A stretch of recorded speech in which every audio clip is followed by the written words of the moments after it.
Look at that, Dave Bernstein.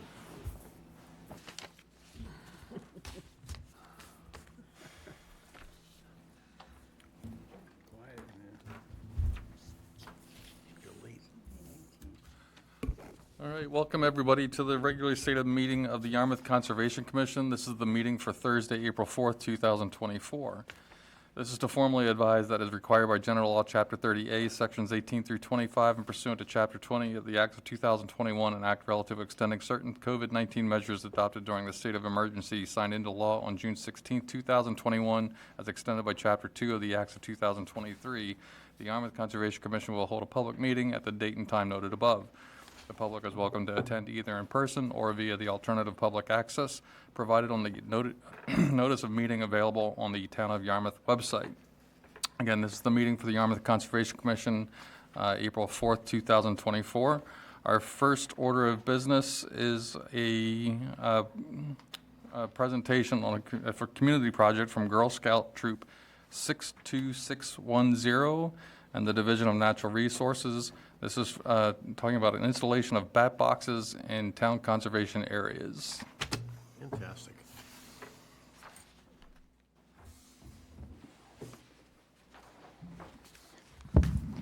Hello, thank you for letting us speak with you today. This troop is 62610 for the Girl Scouts, and today we're going to teach you about the beneficial bats and what they do to help us, and this is for our Bronze Award for Girl Scouts.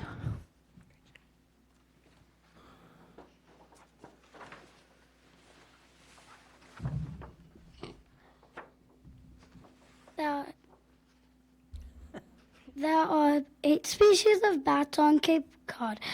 One species is threatened and 3 are endangered. They eat bugs. They can eat 1,000 mosquitoes in an hour. They're not dangerous on Cape Cod, and their life lasts about 20 to 30 years in the wild.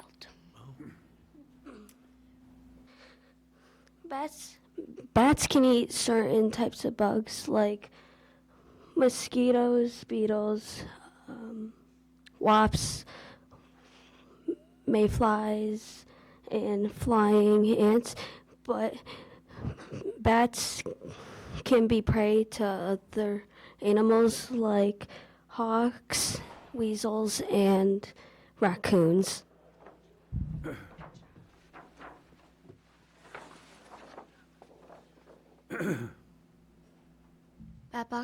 Bat boxes are so important because they keep bats out of your house, because they are prey to owls, hawks, and wolves. You don't need to clean them at all. It gives females a safe place to have and raise their young, and it keeps them apart from giving white nose disease. Some myths about bats are all drink blood, all have rabies, all bats have rabies, and many fly in your hair. Some bats may drink blood, but none on Cape Cod, and not all have rabies.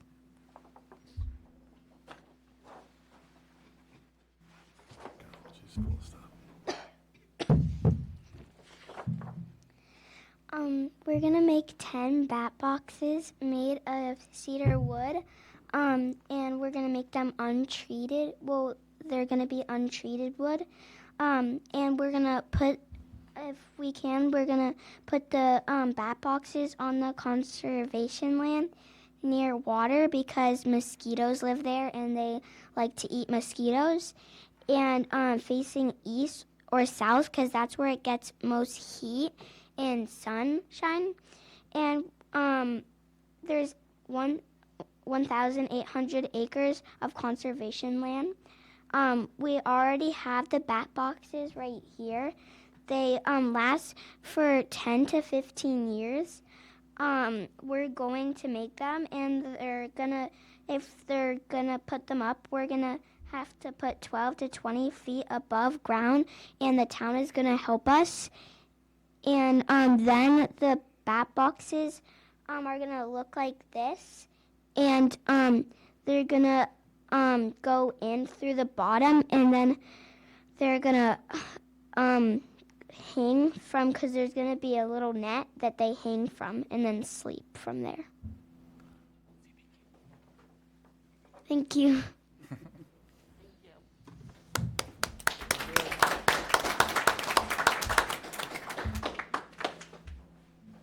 Is anybody from the natural resource? It's a hard act to follow, so you may want to.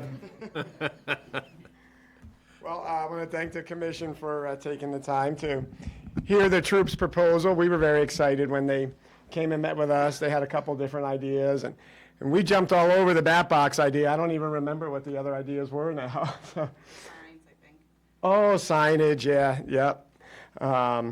But I don't think we've decided on the exact areas, but, you know, we had kind of given a list of different conservation areas where, you know, it was the type of habitat that they were looking at. So I think we still need to narrow down the 10 sites, but, you know, we'll do all the appropriate volunteer paperwork with, for them, but we're not going to allow them to climb ladders. Or, you know, we'll do the installation, but they'll be there, you know, coaching us along. And in order to get, what is it, your bronze badges?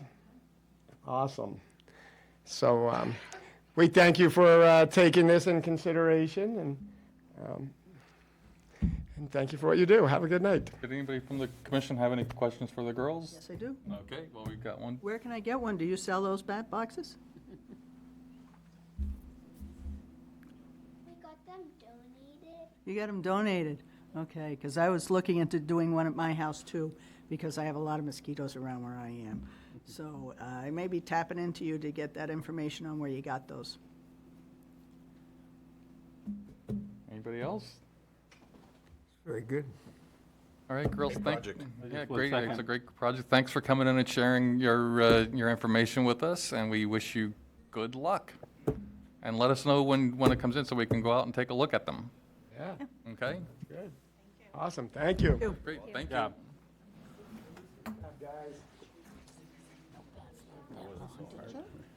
It's interesting.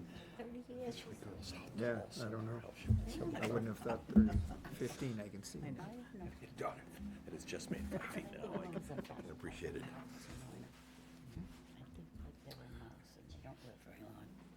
Yeah.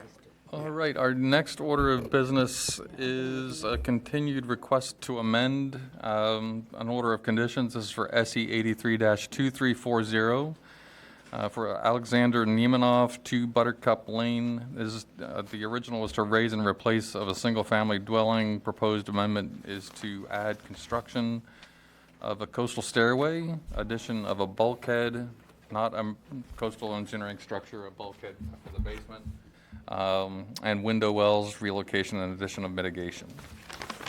All right, so Wayne. Good evening. Would you mind grabbing a handheld microphone if you're going to present from over there?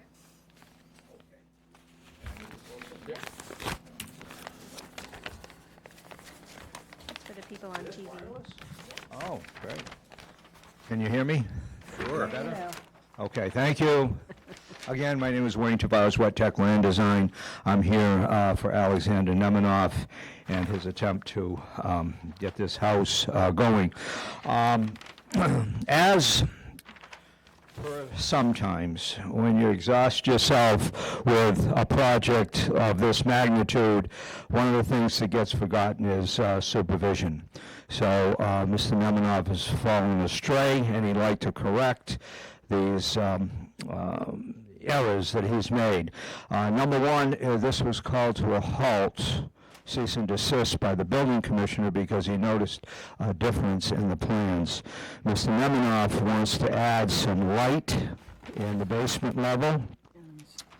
He wants to add access to the bulkhead, to the basement level, and it was never thought of in the beginning, even though we've gone before ZBA. This is an issue that, if approved by you, would likely go to ZBA.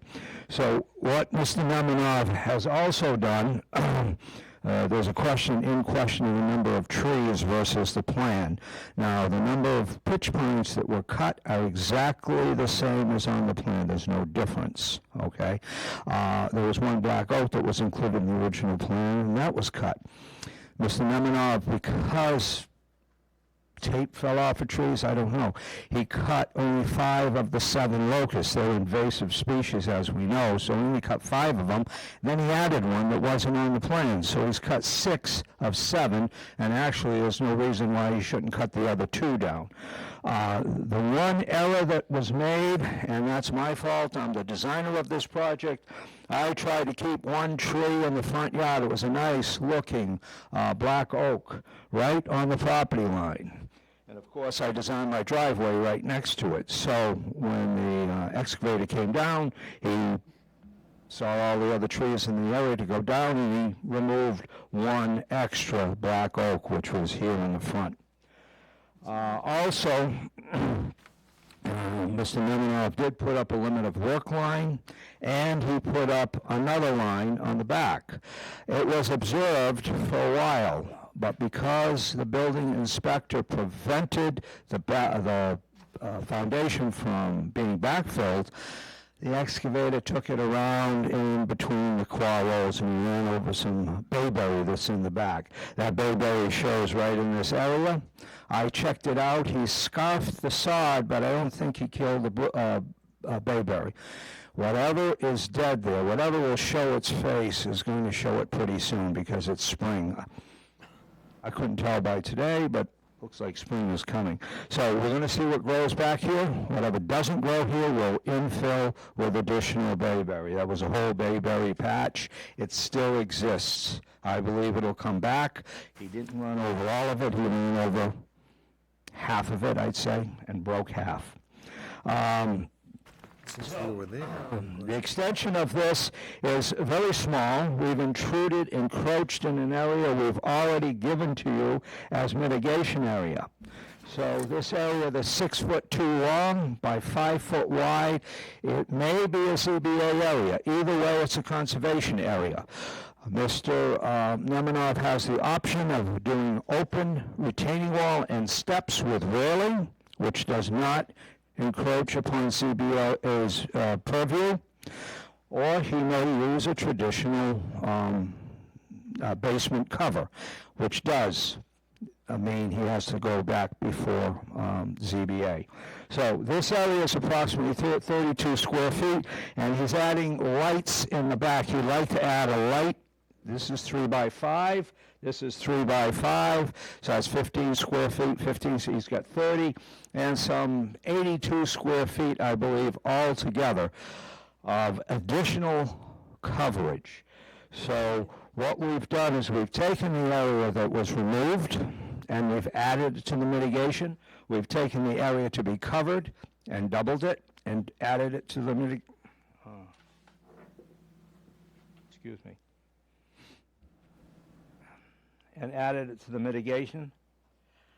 And we've taken these 2 areas and added it to mitigation.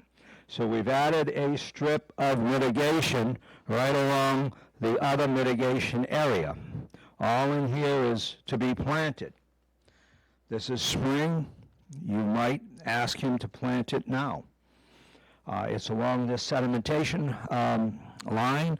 Upon my instructions, I had him block up the foundation in this area, and that allowed him to be able to backfill. The building inspector checked it, and now it's backfilled, and that dirt that is encroaching on the sedimentation fence almost has all been removed. There's more needed, so it'll be spread soon. We'll get it away from that sedimentation fence. So now most of the encroachment that's possible here is over. He's already built this. This is framed right now. All the work is around this area and not conservation related. So, that being said, he's going to be put in the septic system, which he already has an approved plan. It's on the street side, so again, that won't infringe on conservation. And lastly, he will be coming before you with a new proposal, a dock on this area right in here. We are already on the waterways agenda to talk about the dock prior to bringing this before you. It's a new notice of intent for this area. I showed it because it was designed. I was hoping to include it as an amendment. And Brittany had mentioned that the stairway, being non-water dependent, could be included in this amendment, but not the dock. So the dock is separate, and I've made notes to that effect. So, trying to keep it simple, Mr. Nemenov is trying to make atonement for transgressions he's done with a limit of work and so forth. He's also trying to get this built. This is existing, but it's falling apart. I mean, it's been many, many years of disuse. It still shows here, and we're just redeveloping or reconstructing this this area. This is all done by hand, of course. There are 2 more locust trees in the back that he's eligible to remove. And I hope you don't find it negative that he took this locust tree out. This has been relocated by stump. And that's about the extent of the project, so it's threefold. To make amends, new work just done just outside the perimeter, and new stairway. Thank you very much. Any questions? I'll be glad to answer. Questions from the board?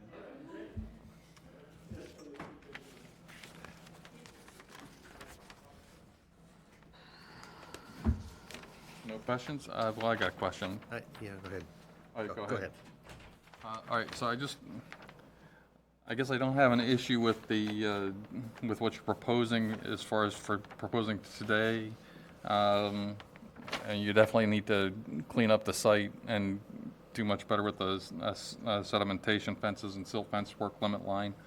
The question I have about with the dock, so there is something that might be called a dock under some, or maybe if you're Huckleberry Finn or somebody, but there is some sort of semblance of a dock there. So does that have a 91 permit? No, so we're starting from and it wasn't permitted with the town either. Okay. So I don't think, I would not be comfortable with you bringing this back as an amendment under this. It's going to be, you're doing a separate notice, right? Separate notice of intent for the dock, Okay, yes. so I want to make sure that's done. I would also, I would take this off this plan. Good. I don't think Agreed. it has any reason. If it shows up on the plan, then it's like we're tacitly approving it. So I would do a revised plan that removes the dock and float from the system completely. Okay. And I would be considering looking where you're going to have to put that, because it looks like you're going to have quite a few variances for that dock, but that's for another night. Those are my comments. Agree with those. Also would like to see dry wells added to the 4 downspouts indicated on the plan. They were they were installed. Not installed. They were included in the original. That's what I should say. They were included in the original. There's So you're going to have to bring in a new plan for us anyway, so just make sure they're in the next version, please. see one dry well here, and I know there was a dry well on this side. I'll improve the plan. Okay, thank you. Anybody else? Paul? No. Brittany? Yeah, in the general cleaning up of the site, there's construction debris on all sides, not just the waterfront side. So this is the northern side of the property, and there looks like cement debris, and the silt fence isn't maintained on that side either. So obviously our main focus is the waterfront side, but all sides need to be maintained for the silt fence. And the DEP number sign had been destroyed last time we were there, so that needs to be replaced. Okay. And that is all. Thanks. And Wayne, make sure you're familiar with the water depths as part of our regulations, because it's, as you show in your plan, it's not even close. The Water water depth of, sorry. We have a 3-foot minimum water depth for the dock, the floating dock area, and you're not showing it being even close to that. Okay, yeah. That's not going to be on that plan. It's not No, on this different. plan. It was a Yeah. separate plan. It's a good note for future. Okay, thank you. Just for when you're bringing the dock back, okay? Yeah, that's for the dock Something to issue, keep in yeah, mind. yeah. Thank yeah. you. Yeah, it was all sort of related, so, and then I talked to Brittany, and I did a disclaimer on the dock, but now I know it's to be erased. We'll put the dry wells on. Remove the dock. Yeah, remove the dock, of course, put the dry wells on, and is the rest okay with you, approvable by you? Because ZBA wants approval if we have to go back before them for this. I think we're about to find that out. Oh, I guess I do have one more question, sorry. So you're putting the elevated stairway in place of the old in-grade steps. Are you going to leave these in place, or are you going to remove them? No, likely we won't. We'll take your recommendation on it, because right now they act as cribbing. If you remove them, you're going to turn the soil, you're going to open it up again. So if we leave it, they're rotting in the soil, it's better to work over them and only insert the posts, and everything is going to be elevated from here. No in-ground. This is not in-ground. This is an elevated walkway. So we're only having something like 8 or 10 posts being put in the ground, all 4x4s. Okay, I think I'd be inclined to leave them and yeah, me too. do exactly Just- that. Just wanted to make sure. Okay. Okay. Is there anybody in the audience who has any questions on this project? Violation on the pond. Anybody on Zoom? That's what I think. Okay, if not, would wanna somebody like ask? to make a motion to approve the project with special conditions? So moved. And, sorry, and depending on the receipt of a revised plan showing the removal of the dock and the dry wells. So moved. And is there a second? Second. All right.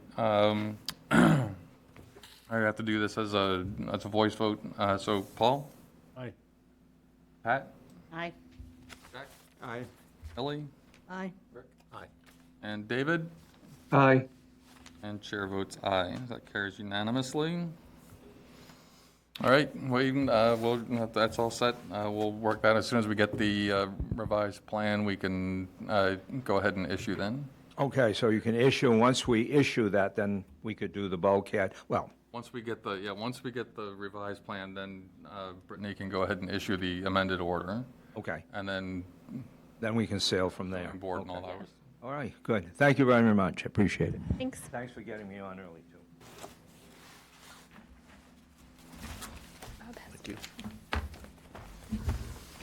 All right, next order of business is a continued notice of intent for SE 83-2421, Bob Perry. This is for Robert and Ann Childs, 154 South Street, proposed reconstruction of an existing pier, platform, ramp, and float, and land under the ocean and land containing shellfish.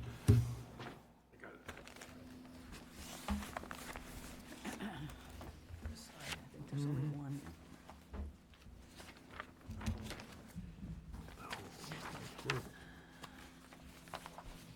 Good evening. Bob Perry for the applicant. Robert Childs is here. Doug, Paul, and Teresa behind me. We were here a couple of weeks ago, This is different. and we presented a dock application. We discussed the alternative that seemed to be favored, and so we were instructed to revisit that and bring you a revised plan. There was one item that was of concern where I think we were a little over on the float area. So we've trimmed that 20-foot float down to 7, and so we have a 5x12 for a total of 200. A small cantilevered landing off of that main pier stem allows for the float to be positioned so it's got 3 feet of water under the entire 5x12 float. Actually, breaking the floats into smaller components does kind of lend itself to smaller vessels. And I think it's a family use here, so there's just several smaller vessels, no Queen Marys. The pier deck was to be lifted 2 feet. Piling spacings increased to 12, so there's reduction in piles. And we did discuss the option of repurposed marine pilings that would have a fraction, if any, of the leaching capability of new CCA. And it was, I think, a well-received recommendation, at least to try. And so that's what we have provided to you. There we are. Reconstruction of an existing pier with a 60-foot addition to the float. And 60 square foot, and a few other improvements for lifting and reducing components. That's where we are. All right. Thanks, Bob. Questions from the board? No, thank you for making the adjustments, Bob. Appreciate it. Brittany? So this plan is when you went in front of Waterways, this was the preferred plan or the other one? It wasn't determined. We presented both. Okay, And so the navigation issues don't change. And the shellfish survey, which would be required for a rebuild, didn't show a lot of shellfish. There was not a lot of concern for shellfish. So it's really a status quo outcome. okay. With the They decks. approved both, right? Or they? Well, I have to say that you received a letter of recommendation that at least indicated that we showed both docks. And there was a general discussion about the two, but the difference is one got smaller, a little shorter, but that runs us into a depth of water issue with floats. Okay. Brittany, anything else? And have we decided to, DMF commented that eelgrass may be present nearby, within 25 feet of the new dock. Have we decided that that's not actually present based on eyewitnesses? Okay, because they recommended a survey during the growing season as opposed to outside of the growing season. I would defer to our river rats on that. It's deep water. I mean, I don't want to interrupt you, but it's deep water, and there's no significant change. I've been on the pier a lot. All you see is broad, sandy bottom. It's my experience as But you're well, all so, good. You yeah, guys are I'm all all good fine with with that. Okay, yeah, so we won't include that one. Have to ask. Thank you, that's all. All right, anybody in the audience? All right, anybody on Zoom? If not, would somebody like to make a motion to approve the project with special conditions? So moved. Thank you. Is there a second? Second. Who's that? Paul? All right, Paul? No, I just second. I'm sorry, Paul, yes or no? Oh, We're voting. Yes? Aye, yeah. Okay, Pat? Aye. Jack? Okay. Ellie? I don't know. I'll have to, I'm gonna not recuse myself, I'm gonna abstain. Abstain? Aye. Rick, thank you. Aye. Thank you, David. So, and Jack, you said abstain, right? Yeah, Okay. Jack did? no, me. Jack said yay. Oh, yeah. All right, that carries with, what, 1, 2, 3, 4, 6 in favor and 1 abstention. Thank you all for your time. Appreciate it. Thank you. Thank you. Thank you, Bob. I'd like to thank the committee very much, too. Thank you, Mr. Childs.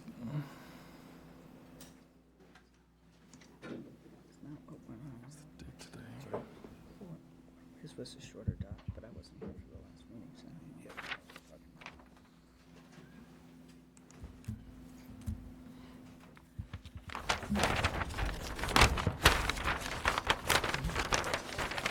Basically, yeah, Someplace. It can, I see it float down where I am. Not around me anymore. Very limited though, Pat, because we've But done, it's someplace. oh, yeah, I agree. I just don't think it's, Where? he is. Yeah. All right, next order of business, another continued notice of intent for SE 83-2423, Roby White House, Town of Yarmouth, DPW, 125 Seagull Beach, proposed beach raking and management and land subject to coastal storm flowage, Barrier Beach, Coastal Beach, and Barrier Beach Coastal Dune. We were holding, or this was continued solely for NHESP comment. We have yet to receive that letter, so we will continue this for one more round until 18. April 18th, right? Do I have a motion to continue to April 18th? So moved. Is there a second? So Flowers have arrived. And all those in favor, Paul? Aye. Pat? Aye. Jack? Okay. Ellie? Okay, Rick? Aye. David? Aye. Chair votes aye. All right, so that's continued to April 18th.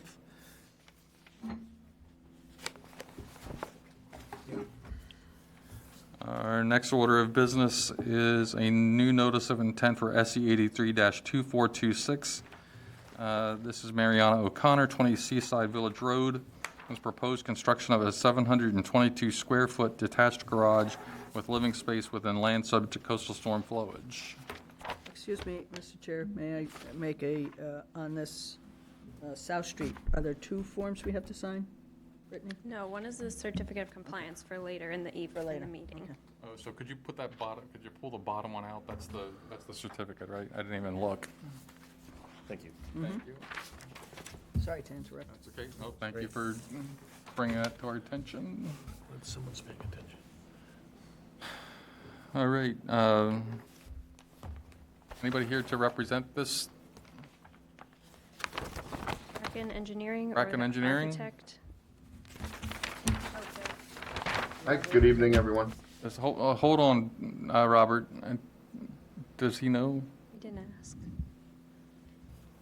No? All right, Robert, I don't know if you were aware, Yarmouth, when we asked that all consultants show up in person for the hearings, when they have hearings, matters before the commission. My it's- apologies. Yeah, it's that difficult wasn't for my us to hear intention. sometimes over the hybrid system, which is why we asked them to show up. Are you willing to continue to the 18th? To the 18th, yeah, certainly, that sounds like, we don't have much choice in the matter, so yeah, absolutely. Is there an architect here for that project? We spoke on the phone with an architect who said he was coming in person, but I guess. Is there anybody else here for? Okay. No, okay, yeah, so, Robert, if you don't mind, we'll continue this to April 18th, and we'll see you here in person, all right? No problem, it'll be my pleasure. Okay, Thank and I you. apologize for the inconvenience, but we'd like to be able to actually hear what you're saying, so we actually Yeah, make a good I decision. try to be there in person when I can. I had I'm about to jump off to another meeting, and I thought I could, Okay. I thought I could make it work. Okay, no, yep, sorry about that, thank you. So, thank you. Okay, do I have a motion to continue this to April 18th? So moved. Is there a second? All those in, sorry, Paul? Yeah, aye. Pat? Aye. Jack? Aye. Aye. Aye. David? Aye.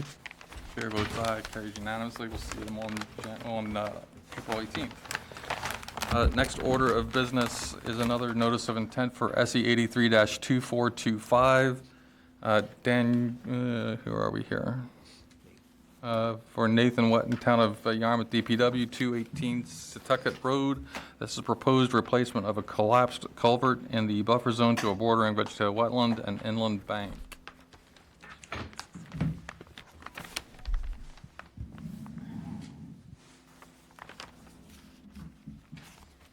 All right, whenever you're ready, then just state your names for the record and briefly describe your project. My name is Nate Wetton. I'm with the Yarmouth Department of Public Works. And Danielle Spicer with Green International Affiliates. You want this one or do you want the plan view? Let's see. I think the last sheet shows the actual plan. Do you want that? Sorry, can you go to the last sheet? And then I'll go back to the. Much bigger. Okay, I'll zoom back. Perfect. Yeah, thanks, Brittany. So on the top of that page, if you can just push it up a little bit so we can see the top, we have what was formerly we believe, a gravel pit. Some of this is conjecture.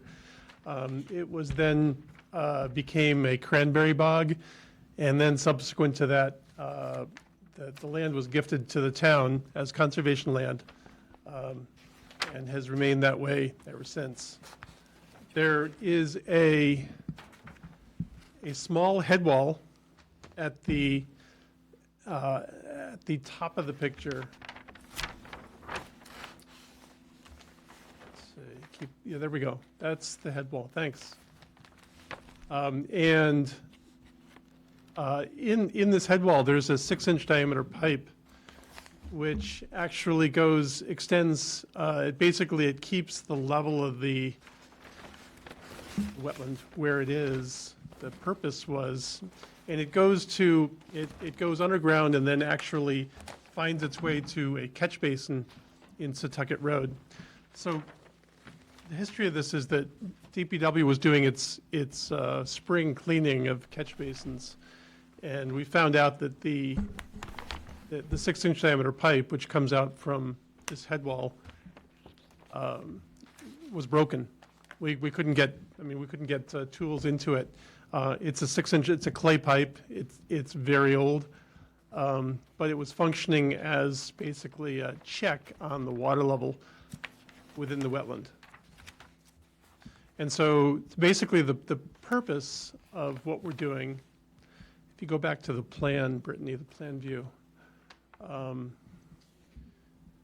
is to find a way to restore the function of that pipe without actually working in the conservation property or the wetlands. And so there's a triangular piece of property which sits next to the town conservation easement. I don't know if you can outline that, Brittany, but basically that piece is a town easement, and it's basically to maintain the outflows from a couple of catch basins that are within Setauket Road. So the idea basically was to come up with a system that would replace the function of the 6-inch diameter pipe without actually replacing the 6-inch diameter pipe. And so what we have is a catch basin with a beehive grate, and the beehive grate is set with a rim elevation that is I think it's 1.5 feet or maybe it's 2 feet below the neighbor to the left, their basement level. Is that? Yes, yes. Good? Yep. Okay, all right. So with that, if you want to just start maybe at the beginning. So this just shows the aerial of where we are with regard to on Setauket Road. The next image just shows, these are all figures that are in the notice of intent. This shows the resource areas that we were just talking about. So we've got the wetland area to the north. We're showing the 25-foot, and I apologize, I don't have my glasses on. I think it's and then the 50-foot no touch, as well as the 100-foot buffer area. So the entire work is outside of the 50-foot no touch, but we are within the 100-foot with regard to resource areas. And all we're really trying to do is rectify this collapsed 6-inch clay pipe and basically provide that overflow that was happening be able to do that under proposed conditions. So you can see we did include a couple pictures in the notice of intent. That's what the next few slides just show the existing conditions. That slide on the bottom is the head wall that was just talked about. This is just looking at it from across the street. And then this is the outfall there. And then the last one just shows the existing culvert outfall. And that shows kind of the location to the right of where that new catch basin will basically be. And then the last one is just the proposed conditions for the new catch basin and the pipe connection. Okay, great, thank you. Questions from the board? Well, it was certainly great. We had all the rain, so we had a very clear picture of what's happening down there. Doesn't really fall on our purview, but any consideration to the budding residents to the west? It appeared that it was very close to being on the same level of their basement, the same level as what this pipe would end up being. Just curious about that. So I think that's why we made sure the rim is below their basement elevation, to make sure that there's a relief that it's not going to actually get to that house. It will actually go through this catch basin first, and it will go out. So that was a really important consideration, to make sure that was lower than that. With all the rain, Rick, we've seen some pretty high water levels in that. We've seen the water come up just above that head wall, but we haven't seen it come anywhere near where we're planning to put the Beehive. Yeah. So I think this is going to be a very seldomly used piece of infrastructure with any luck. Knock on wood. But it's good for the bigger storms. It's there for the bigger storms. Thank you. This is an unfair question. What is this is a special design. So what's your experience with how many years this will last? Can you expand upon what you're trying, I guess? What's the design life of this from a guesstimate viewpoint? I mean, it's a typical culvert with a cross connection. You don't have any actual vehicle travel really going over it. It should last for a very long time. I don't see, there really shouldn't be any detriment to how this is working. The previous pipe that you had there, the 6-inch pipe, I'm trying to remember what the material was that was called out. Clay. Yeah, it was a clay pipe. So this is going to be a much stronger, more durable pipe. It would last a lot longer than a clay pipe typically would. But my next question is what about climate change and how much is it going to expand and go into the neighbors? So we don't typically design for projected rainfalls. But it is something, it's always fine to ask and to look at that. I think that's why one of the major considerations we wanted to make sure was the elevation was appropriate. The size pipe, if you can go, can you zoom in and just.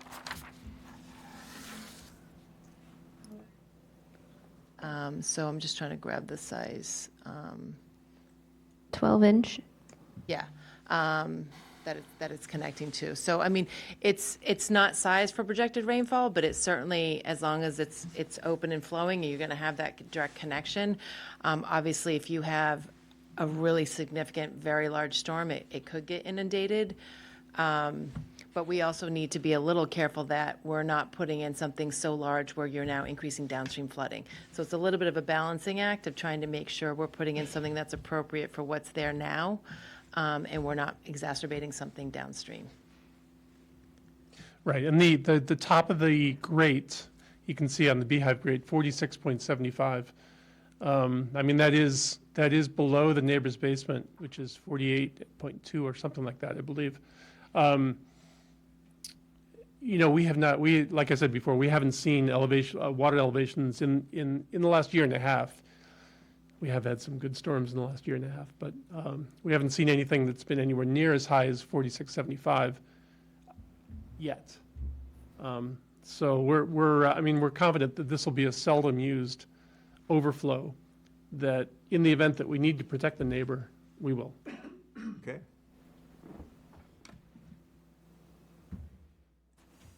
That's it. Anybody else? Brittany? My only comment would be that it seems like there was a lot of vegetation removed during the investigation inside that 50-foot buffer. And so I would ask that as a special condition, we make note of the regrowth at the end of this growing season. And if it's insufficient, we provide some replanting of that area, especially within the 35. But that's the only thing I would request. Agreed. Yeah. Very, very well thought. Okay, thank you very much, yeah. Anything else, Brittany? That's all. Okay, anybody in the audience on this one? Anybody on Zoom? If not, would somebody like to make a motion to approve the project with special conditions and noting we assess the restoration of the 50-foot buffer after one growing season? I will. Jack? Second. Thanks, Rick. All those in favor, Paul? Aye. Pat? Aye. Jack? Aye. Ellie? Aye. Rick? Aye. David? Aye. Chair votes aye. It's votes unanimous. Carries 7-0. Thank you. Great, thank you so Thank much. you. Oh, do you need the green cards? Yes, that'd be great. Would you like the notice of the order mailed to you at Green International or to DBW? Did you want to record that or? Usually it goes to the representative. go ahead. Okay. Great. Do you need both of them? Yes. Yeah, lunch. Yeah. How come these town folders are so Great. big? Thank you.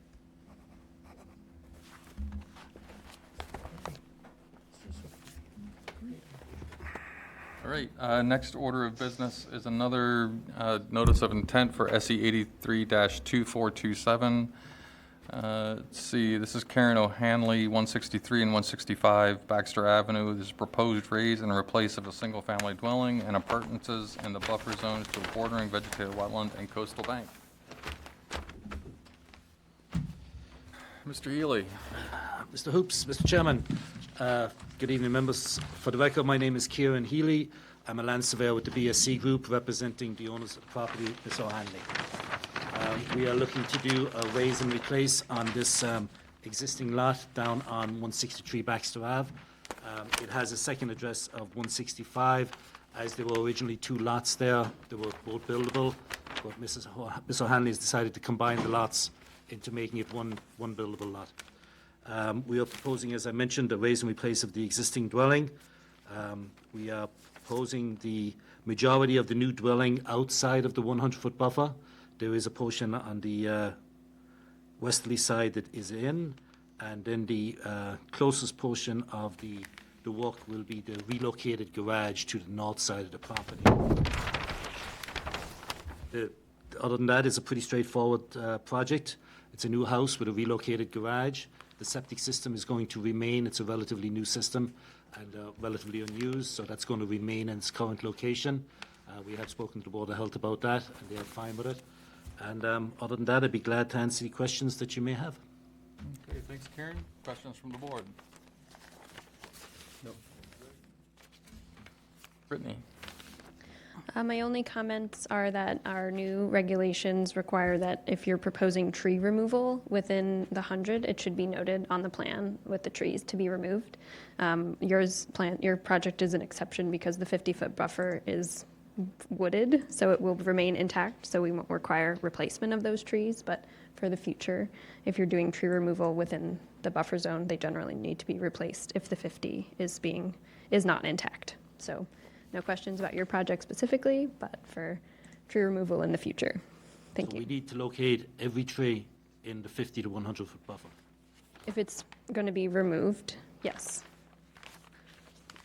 That would add Unless it's an effort to a project. Yeah, unless it's fully wooded, and you're going to keep the 50-foot like you are in this project, that would be an exception. It doesn't apply to this. You don't have to worry about it for this one. Yeah. I have to yes, I fully understand for this one, but for future, I have to charge my clients accordingly. Another half a day's work in the field, another half a day's work in the office. So it all costs money. Anybody in the audience? Yeah. If you would, just go up to the podium over here, and then if you would just briefly state your name and your address and make your comments. Sure. Andrew Mills, 166 Baxter Avenue, directly across from the O'Hanleys and the Astolfis, and Susie, her sister. Very much in favor of this project. Family's been there my whole life. They've been great stewards of the property, and I know Karen's been had conflict about some of the trees that have to come down. So they've been great stewards of the property overall, and very much looking forward to this and them being neighbors for the future. Thank you. Thank you. Anybody else? Anybody on Zoom? All right, if there's no further discussion among the board, would somebody like to make a motion to approve the project with special conditions? So moved. Second.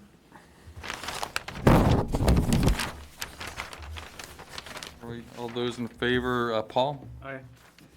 Pat? Aye. Jack? Aye. Ellie? Aye. Rick? Aye. David? Aye. And chair votes aye, carries unanimously, 7-0. Thank you, Mr. Chairman. Thank you, members. Thank you, Karen. Are you in the office tomorrow? Yes. I'm going to give you a call. Concern.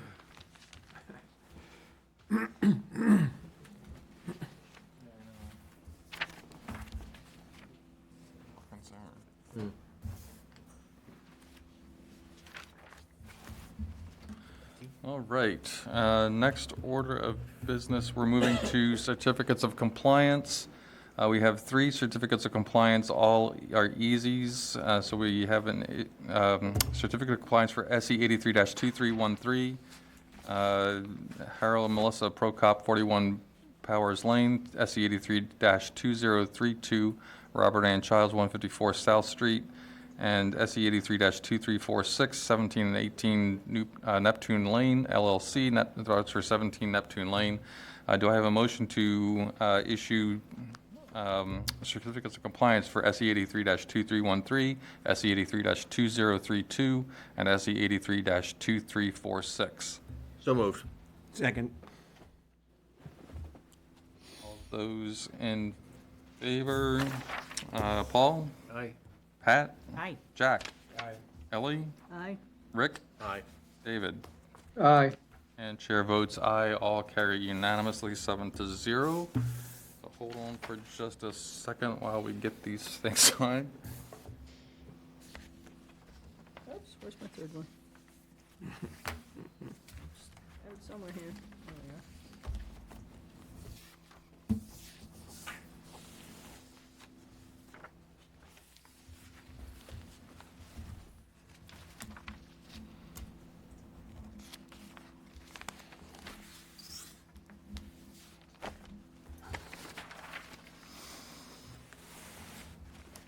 One.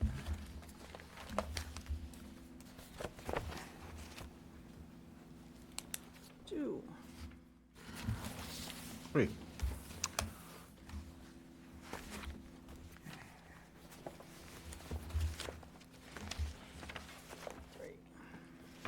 All right, moving on, we are moving now to the enforcement. We have 3 enforcement cases. First one is Mary and Stephen Hammond, 47 Mariners Lane, unpermitted vegetation removal within bordering vegetated wetland.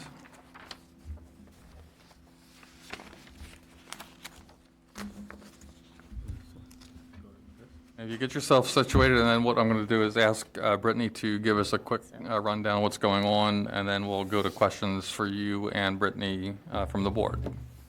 Sure. Before I begin, Mr. Chairman, members of the commission, Mr. Renzo, my name is Stephen Snow. I'm counsel to the property owners, Mary and Stephen Hammond. I want you to know that she would have been here, Mary, with me this evening, except she takes care of her husband, Stephen. He's 83, confined to a wheelchair. She's 86. They're retired. They moved to Cape Cod and bought 141 Center Street in 1999, and they purchased the property that's subject to the Wetlands Protection Act in 2016. They specifically wanted me to tell you that they are responsible property owners and law-abiding citizens. And I want to take a moment to explain to you what I think Can I hold you? I'd like to actually hear from Brittany as to what the actual violation is first, and then I'll let you respond, okay? Yes, sir. All right, thank you. So it came to my attention, so this is the property, the house in the background you can see is the owners of 141. That's 141 Center Street. We're kind of around the corner here on Mariners Lane. And this is a vegetated wetland that has shown in previous permits that the owners have gotten from the Conservation Commission, and it has been clear cut. And so I sent a draft enforcement order to the homeowners requesting their presence here with some conditions for ratification from the board, including complete restoration of the wetland, along with a fine. That is the summary. Okay, so questions from the board for Brittany first. Straightforward. Okay. Yeah, I have a question. When was this all done? I was there late last week, and then we were there on Monday. It looks pretty recent. Yeah. So I'm not sure exactly when it was completed, but it looks like this season, winter. Okay. You said within this, Trying to say is, why was it done? I mean, I'm sure that these folks didn't want to violate the Wetland Protection Act, but what was in their mind to do this? That matters. if you would like to, I'm prepared to address that. Yeah, thank you. So specifically, the work was done in December of '23.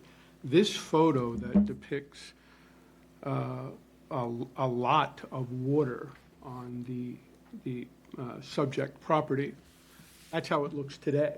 When the work was done in December of '23, there was no water. The soil was hard.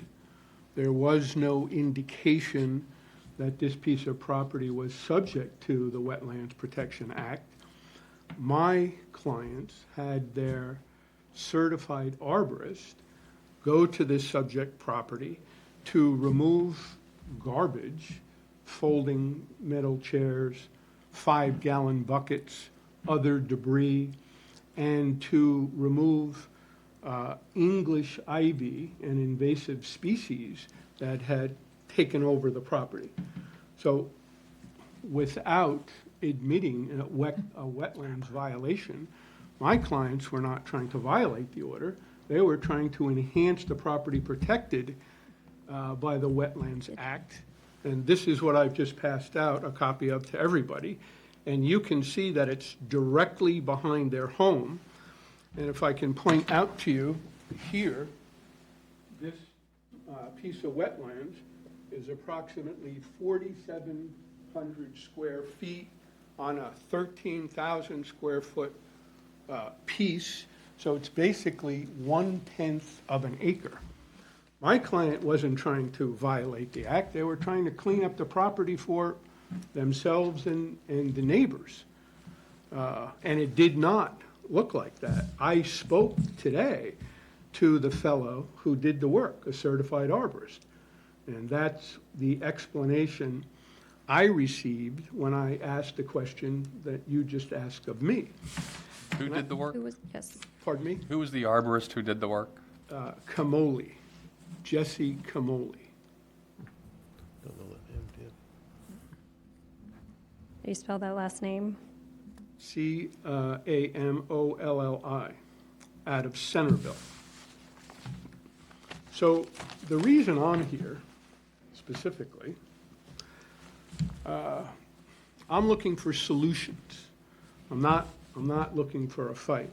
I read through the enforcement order here, and I see a list, page 4 on the order, of enforcement conditions, 16 separate paragraphs.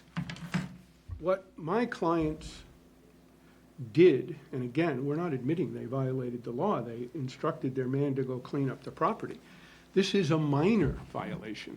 This is not coming in with a dump truck and trying to fill wetlands.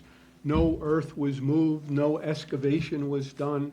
No one came in with a gravely and tried to level everything. It's our position that the order of enforcement conditions is a little much for what occurred. And what I'd like to do is stay this order of enforcement, enter into negotiations with the conservation administrator, meet someone at the property. I mean, their real violation here is they didn't file a proper notice of intent. They didn't know to do so because they didn't know it was protected wetlands, nor did Camoli when he went out and did the work. So what I want to do is negotiate with you. Can I ask you, where did you get this plan? I didn't give you that plan. This is from the conservation file from a permit we issued in 2019. I gave this deeds. Oh, those are deeds that you gave them. Okay, all right. Yes, that show that. Yeah, that's all I need to know. Can you? And I can see on that indicates it's wetlands. Can you bring up mass, do you have a mass mapper of this, for this? I'm confused. What is that we were just looking at that has the wetlands on it? A site plan.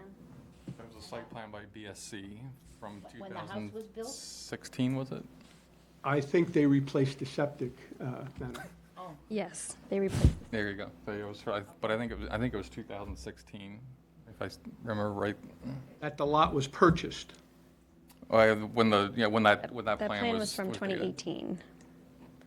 And so, Okay, so it's clearly marked on, yeah. on Mass Mapper. And, I mean, I'm very familiar with that area, and it's, I don't know how you could miss that. I mean, my real comment here is, like, I can see, I think I would have been more likely to fine Kamoli for this, because he knows better, he should know better. And it's not something that was difficult for him to look at, he just decided not to look at Mass Mapper. That being said, I can also see that it is this is all buffer, right? Buffer to there was no damage to the wetland itself. This is the correct? wetland Or itself. this is the wetland. Yeah. It's a very small parcel. And Kamoli told me he did not cut down any trees. All he did was remove invasive species, specifically English ivy that had overtaken the parcel. And again, my pitch to the commission, if you will, is rather than deal with a list of enforcement order conditions that's erroneous, given the lack of a real violation here.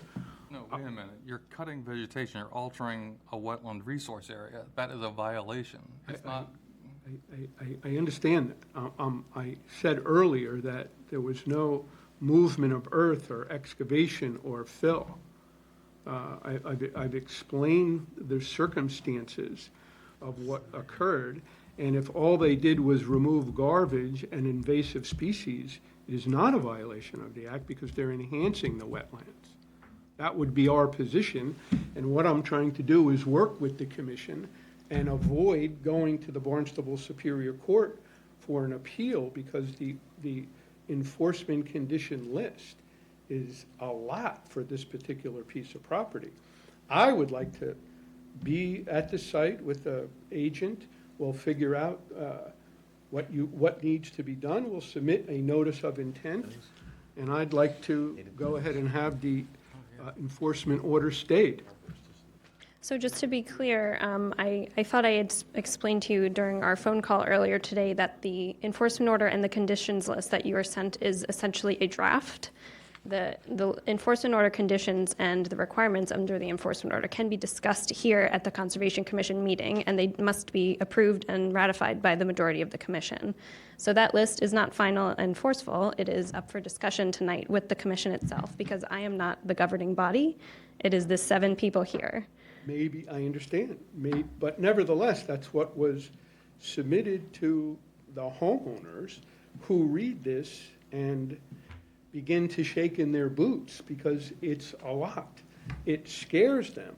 They are not people who violate the law, and perhaps in the future, there could be some disclosure at the bottom of the document that says what you just verbalized to me, so that members of and citizens of the town of Yarmouth know that upon reading the document. So I'm happy to discuss the list with any member of the board who would like to engage me. Just regarding your last comment, that's why you come to a meeting, so that we could talk things over. You're never going to put anything in a document that's going to answer all the questions. There are plenty of people who show up and aren't quite sure how good or bad this is going to be. So that's why you have this kind of a meeting, to do that and make that determination. I'm sure there'll be several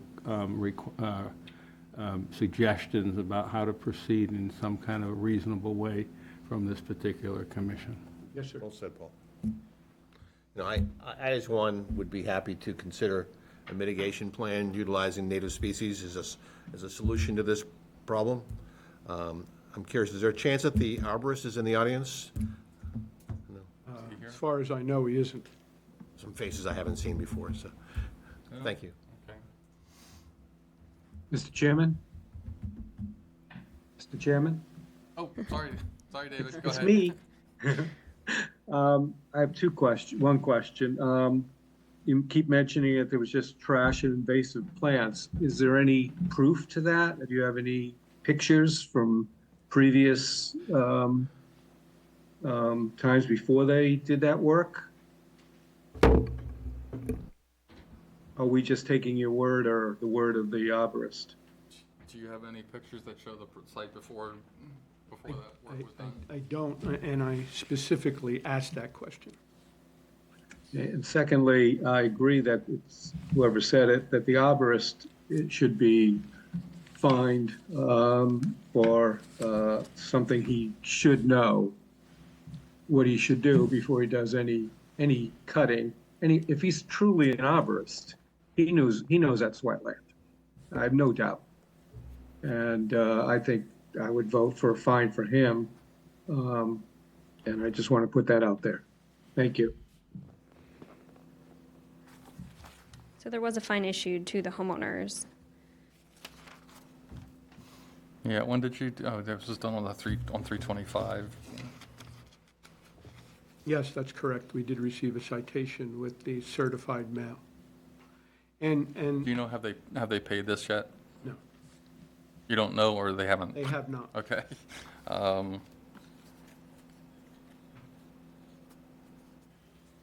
I do sympathize with the owners because you do hire someone with the hope that they know what they're doing.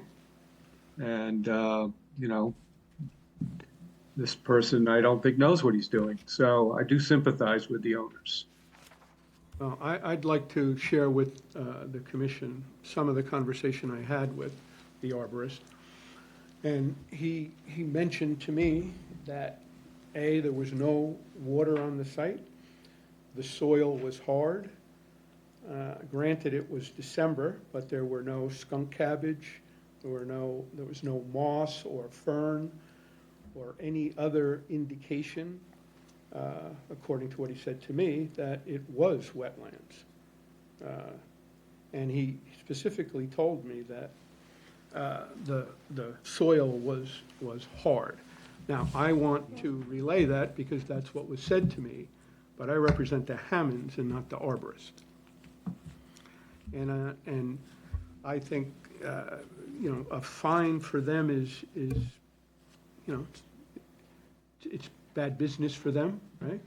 What they need to be spending their money on is figuring out how to revegetate this particular piece of property so that they comply with Wetlands Protection Act.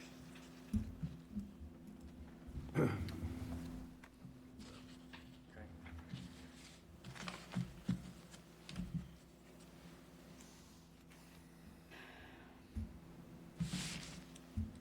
mean, I'm inclined. We can just issue another one. Could I ask and a question? Ed? Leave that. Yeah, I'm inclined, let's see, we've got 21 days for this. I'm inclined to ask, it's Natural Resources who writes the tickets, right, who issues them, assigns them, or is it you? She writes them You now. do it? Okay. So my inclination would be to ask you to rescind this ticket.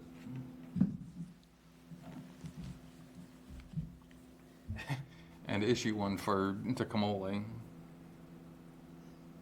And I would, if I could find trees out there, I would almost give them one for every tree that gets cut down. But I would say that if we can rescind it, I'd like us to rescind the ticket to the homeowner and issue it to the arborist, because he should know better. I suspect he does know better. I know he should be aware of going to, of consulting Mass Mapper as a very minimal source for the least source to determine whether or not there's a wetland on the area. And again, knowing that area, I just cannot see how an arborist can actually stand where he's standing and not understand that that is a wetland. Agreed. And so, You do understand what this map is. It just shows you right out. I clearly see what he's referring to. Looks like that entire area is a wetlands area, beginning behind my client's home, with the exception of the street that runs down the middle, which is odd for wetlands, but I guess that can happen. especially with that part of Yarmouth Port. Yeah, that's a common occurrence. I'll have to check about the logistics of rescinding. I would probably just recommend that they don't pay that fine, and I will issue an additional fine to them. Check with Bill. There's a Check with provision Bill. on the There is- citation to appeal it Check with Bill. to the tonight. district court, and I can do that and perhaps have it dismissed at that stage. Nice extra We cost. haven't even gotten We have to go to court. Only a stamp.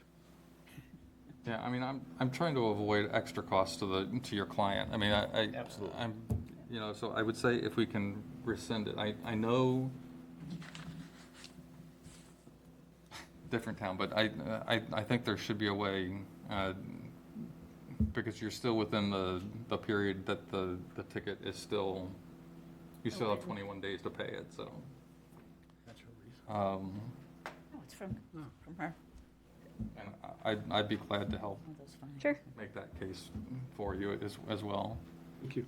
I can't promise anything, but that's what I'd like to try and do. And regardless, I say we definitely need to issue the citation to the arborist.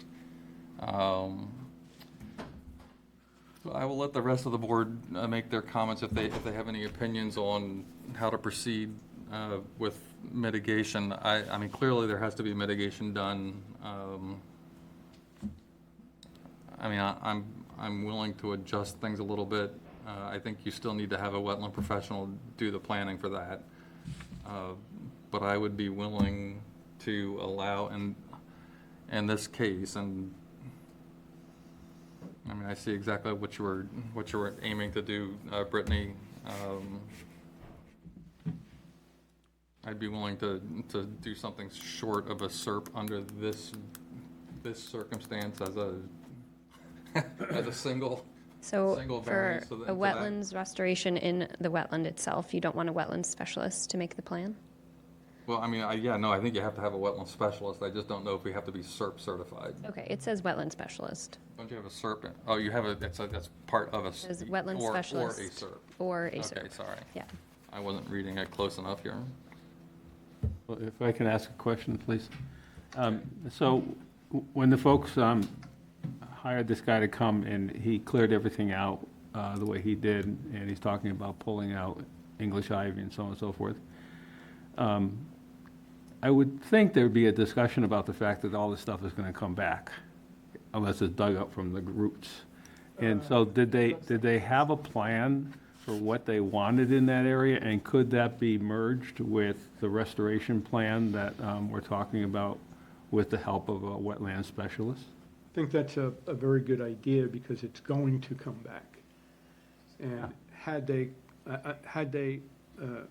complied with the law initially, they would have had a notice of intent that addressed that issue and had to deal with it a year or two down the road. So sure, we could put that. Well, that's kind of up to our agent, but just as a suggestion.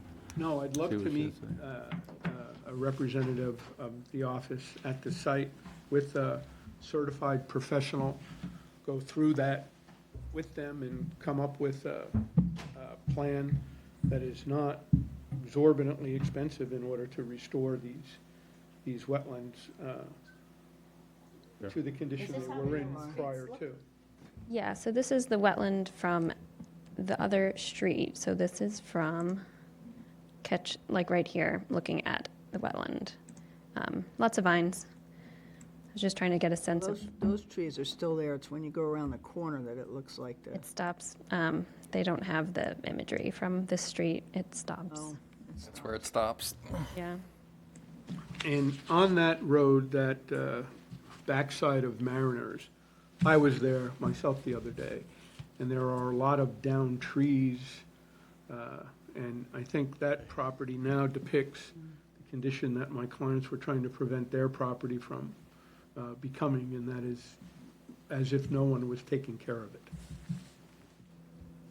But that's what it looks like now, and you can kind of wiggle down this way more to be right in front of it. That's the roadway on the corner. Yes. And there's no evidence of a vernal pool there, right? Yeah, there was no water in December. There's no way, there's no trees in there. Yeah. It was all brush. I mean, it's not a there's potential, roads I in don't there. think. Pretty familiar Well- with that area. I don't remember.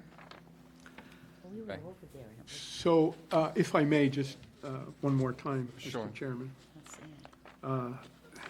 My pitch to your commission is to stay this order of enforcement, say for 60 or 90 days, in order to meet at the property and see if we can come up with a plan that revegetates the area and returns the lot to a condition consistent with the Wetlands Protection Act. That's what I'm trying to do here. I don't want to get into, I'm aware of my timeline to appeal to the court, and I'm trying to avoid doing that and provide solutions as opposed to a fight. That's my job here Appeal today. on, really. Pardon me? What are you going to appeal on? It has happened. Oh, no, I You understand need to that. just, I understand that. But if you take a look at some of the items on the list, but we're going to just give you certain ones tonight. then we have an agreement. Yeah, I mean, I think, I'm not Yeah, so comfortable in staying and enforcement. First of all, we haven't even issued an enforcement order at this point. But I don't have an issue, I wouldn't have a problem if we would like to continue it, because nobody else has gotten this one, right? Except for through the agenda? Is that the only way we got it, or was that in the agenda? I'm sorry, I don't understand your question. Has anybody gotten a copy have the commissioners seen a copy of the enforcement order as written? It's in, yeah, there was It's all- emailed. It's in part of the email, right? Okay. So I think what they're going for is removing the stamped plan with the existing conditions and just submitting a restoration plan. So you're saying instead of doing I mean, I could live with, instead of getting a stamp plan. Stamped, yeah. That you could maybe even use the plan that was there for the septic and allow the wetland specialist to address, I mean, I'd certainly like to see a fairly robust buffer, maybe not so much wetland restoration or wetland plant restoration as the more on the buffer side of it. Put in a strong buffer with a demarcation, and I think everything else would fit in. Yeah, I agree with that. With no existing conditions plan, but everything else pretty much would remain. Basically, yeah, you're just Strike 2 and modifying 3. number 1.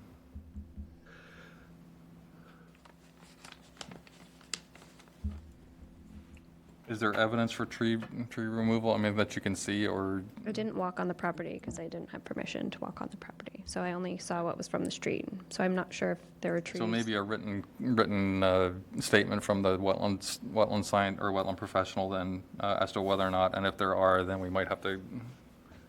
So I would change number 2 just to say that a written statement from the wetland professional concerning any trees that were or that were cut. And then 3, so the existing condition, just use the plan of record for that septic as the base plan for a mitigation a buffer restoration plan. Are we comfortable using a delineation from 2018? And yeah, I think they still need to draw on the, I mean, they can use a scale to draw on the 35. There should be a 50 and 100 already on that, right? I think there is on there. Yeah. And then I would, how do you feel about where do you want to see the demarcation line, at 35 or 50? The 50. 50, I'm comfortable with the 50. Okay, so we'd be looking to do a no disturbance at the 50-foot, and to mark that with a single rail fence or some other means of alternate means. I don't believe there ever has been a fence there. That's why we'd like to. That's why we'd like to put the 50-foot, or put it at the 50-foot, so that way they know to not impede into the 50-foot 50-foot buffer. And then I think all of the rest still meets. We may, I mean, aim for the full restoration. 1, 2, 3, 4. Nope, that's not right. 2024, my bad. Yeah, full restoration.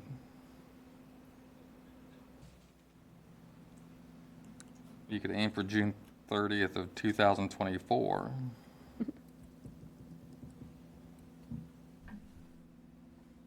And with that, I would say, I want to see some, I'd like to try and aim for that, certainly. That's a lot to do within 2 months, but I think as long as they're working toward it, then I don't have a problem if we have to extend into the fall. Yeah. So what is then the deadline to submit the plan? So mind you, I'm going to be responsible for initiating contact with a professional who will put that plan together. I'm full-time at what I do. I'm going to need, I would need, frankly, until about June 30th to get a plan together and perhaps maybe by the end of the summer complete the restoration. I don't think No, that's. we should aim for this spring.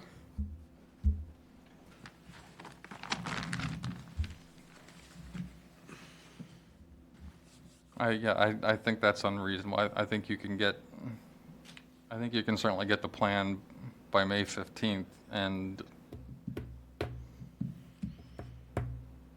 in theory, you could actually get the plants in the ground before the end of June. Is that your goal, to get them planted before the end of June? That would be my goal, yeah. And like I said, if, it's getting, by that time, it'll be getting later in the spring, and, the availability of plants there may be issues with that, but I'd like to see working toward a full restoration by the end of June. That's June 30th, 2024. And then if you're working toward it and you can't make that, because you just can't get all the plants in, then that's not an issue with moving it and moving into the fall then for the rest of the planting. Okay, so. As long as you're working toward it and you express that to Brittany, then I would see you being allowed to move into the fall for the rest of the planting. That seems fair.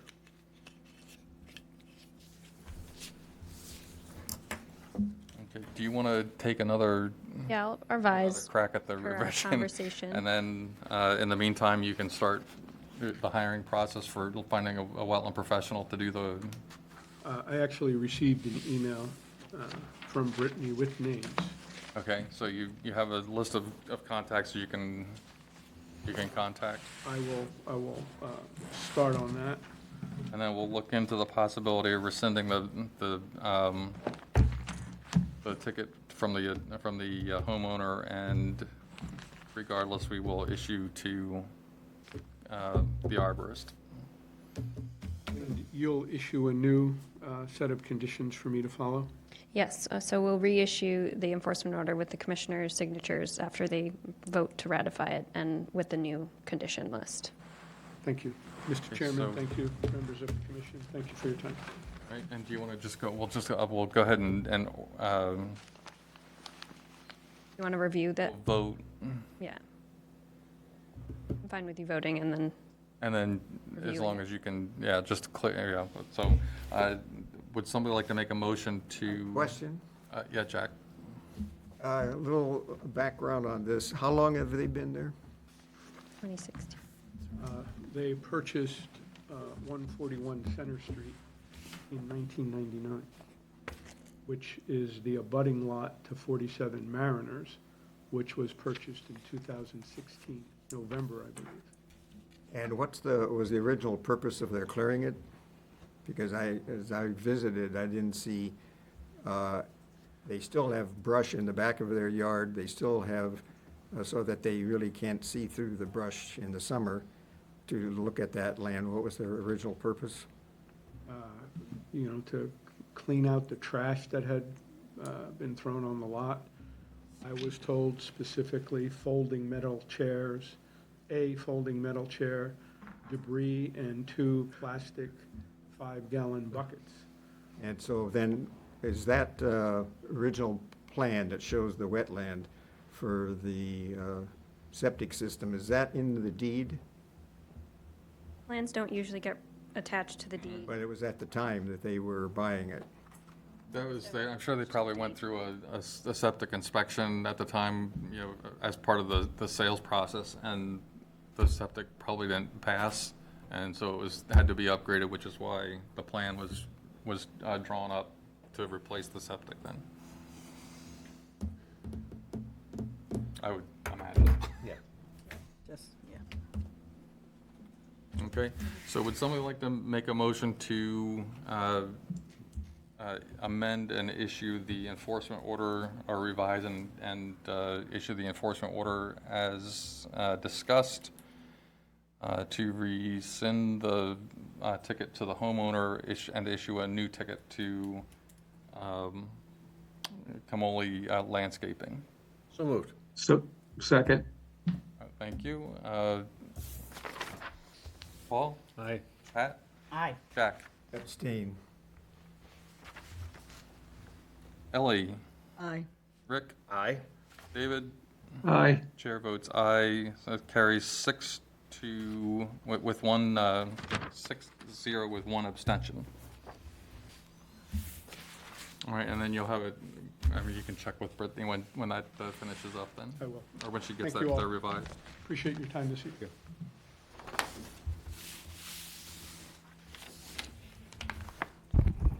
All right, next order of business, another enforcement hearing for Don Carroll, 49 South Shore Drive. This is an unpermitted deck construction in the buffer zone to a coastal beach and flood zone.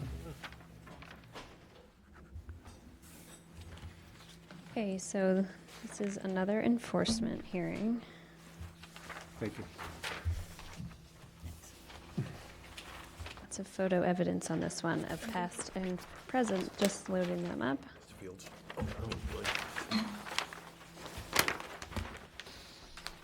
Thank you. Okay, Brittany. I think you sent me most of these that you have given us. So 49 South Shore Drive is pretty much one of those older houses directly on the beach on South Shore Drive near the Red Jacket Resort. So the house is directly on the coastal beach, and there's a small deck on the side. In our previous permitting with this, this property, there was a small deck on the side approved by 4 by 7 feet with an additional 4-foot staircase on the bottom. But a different deck has been in place since then, a larger deck that extends to the bottom of the house.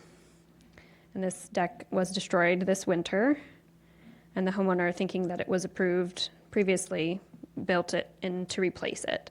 The building office actually gave them a stop work order because there was no building permit, and they let me know as well since it was on the beach. And so in looking at the other plans, we realized that the permitted deck is much smaller than the deck that they have had in place for the past 20 years. So we issued them a draft enforcement order to come discuss tonight. Have you owned the property for the whole 20 years, or did you? I've owned the property, good afternoon, I'm Dawn Carroll, and yes, I've owned the property since 2002. I purchased it off an elderly couple, and they had owned the property for 30 years before that. Yeah, but you were the one who did the permitting for the deck. It was. That's supposed to be there, right? Yeah, so this was permitting for a revetment and a stairway with the existing permitted deck shown on the plan. So this isn't explicitly for the deck, it's just approving the existing deck that was smaller than the one that was built afterward. The deck was always there since 2002. The deck that you see that extends all the way down to the end of the house. The other one that I guess is being called the permitted deck, there's a landing that, you know, when you walk out the door, you go onto the porch, and then you walk down onto this deck. If I could add just a little to this, there's two parts to this. One is the fact to explain to the board how the deck that is closest to the water has been there since 2002. Those photographs that I've showed you were taken in 2004. The reason I brought those is because I wanted first established the deck was there. The plan that was shown doesn't show the lower deck. I don't know why that is, but it doesn't show the lower deck. But you can see from those photographs that were taken in 2004, the deck has been there. We've also submitted photographs from 2012, 2015, and you can see from the photograph where it was all destroyed that there had to be a deck there to show the rubble that created the debris that's there. That right there is the deck. You can see it was sitting on those cinder blocks that are in the forefront of the picture. So as I say, this is a two-part exercise. One is to explain to the board how it was there, and then the second part of it is the construction of the deck.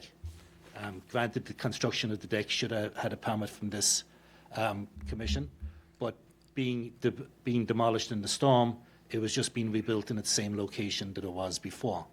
So that's kind of the background. But we have submitted photographs from 2004, 2012, a picture of 2023 of the destroyed, and then you have the enforcement order picture that Brittany had shown to you. The area where the deck is actually where the septic tank and the septic pump chamber are. So those are the locations of the existing septic tank and the existing septic pump chamber on the side of the building, right where that number 6 is right now. So the deck was on top of those, partially to block the concrete that was exposed from the septic tank. It goes from a septic tank nearest the ocean to a pump chamber, and then those of you who've been out there, you'll see a large septic system, vaulted septic system, in the front of the building. So that's when that's what the purpose, one of the purposes of this deck was to cover over the septic tank. There's now a hatch in the newer deck to access that septic system. So this is nothing new that was disturbed. I guess that's the number one thing that we need to confirm with the board tonight, is that this is nothing new. This is something that was destroyed in a storm and it was rebuilt.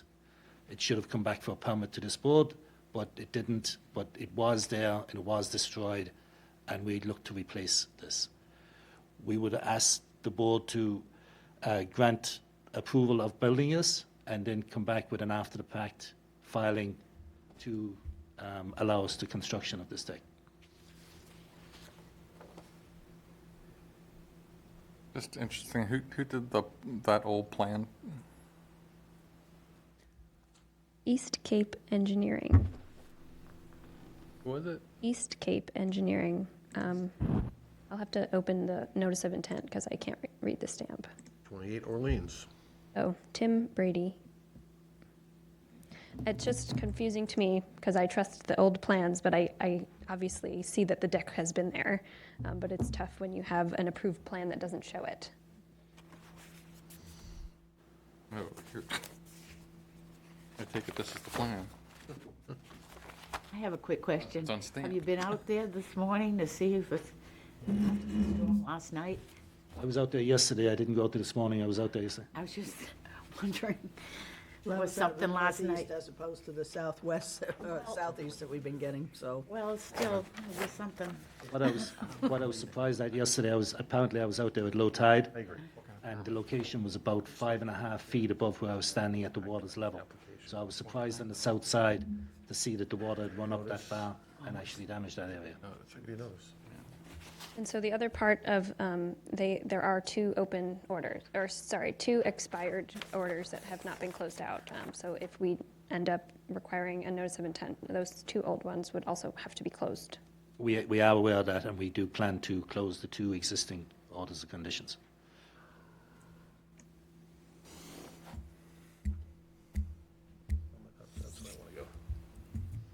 So, yeah, I think it's been around, it's clearly been demonstrated that it's been around for 20 years, so I think at this point, I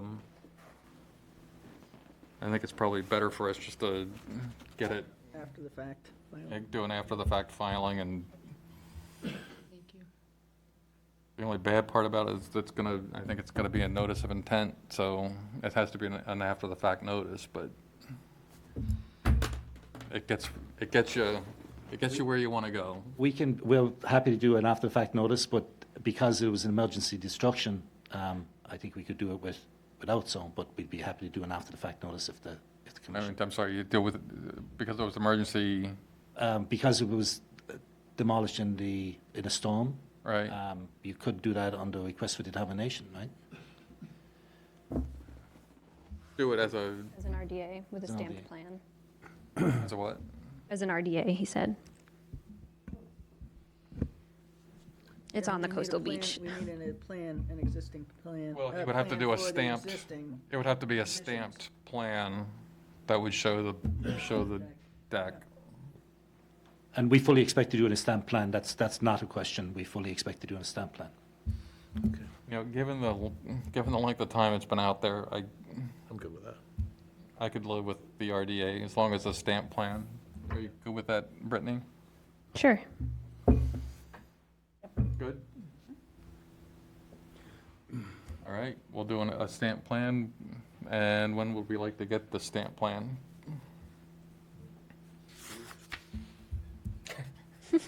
There's nothing else going on. It's a busy time right He's now. a tough- Please, he's a tough please give guy me some here. leeway. How about 2 months? I'm gonna talk to the new office manager. I said that with a straight face, too, the 2 weeks. I know you did, I was impressed. 2 months? Like June. Yes, oh yes, June well, definitely 15th? within 2 months. I'm sorry, definitely within 2 months. June Yes. 15th? June 15th, right? That's 2 months, yeah, that would be 2 months. And some. Yeah, about 3 weeks for the field work and 3 weeks for the office, and then we'd file, so right around that time. Now, the biggest thing is And then because also do the COC, request the COCs as well. discuss those and what has been done and what has not been done of those original orders and conditions. But just to confirm, this would allow us to finish. We know we have to deal with the building department and get that squared away, but this would allow us to finish, and this would be an after the fact once it's finished. As long as it doesn't get any bigger. What you see in the photograph. From what's there, right? Right, no, Okay. not good. I exited. The upper It's landing. got a railing, hand railing and stairs, and finish the access. Okay. So I'll, If you would bring up the photographs that were taken a few weeks ago, just to be sure that One. this is what's there and this is what we'd like to finish. So Just leave a space for the wastewater treatment pipe to get in there in a few years. Yes, I'm South excited Shore- about that. in 2 South Shore years. Drive has started. It's a wonderful thing. It is.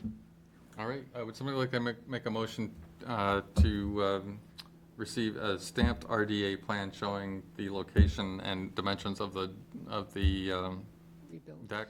And we'll do that as an after the fact. So moved. And Jack, you'll second?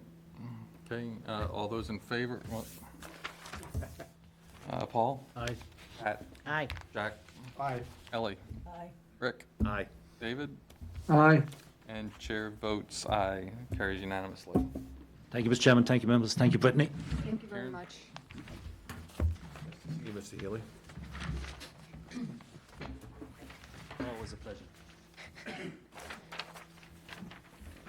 All right, next order of business, another enforcement hearing for Michelle Gardini, 68 Horse Pond Road, unpermitted structure, hardscape, and tree removal in the buffer zone to a pond and estimated priority habitat of rare species.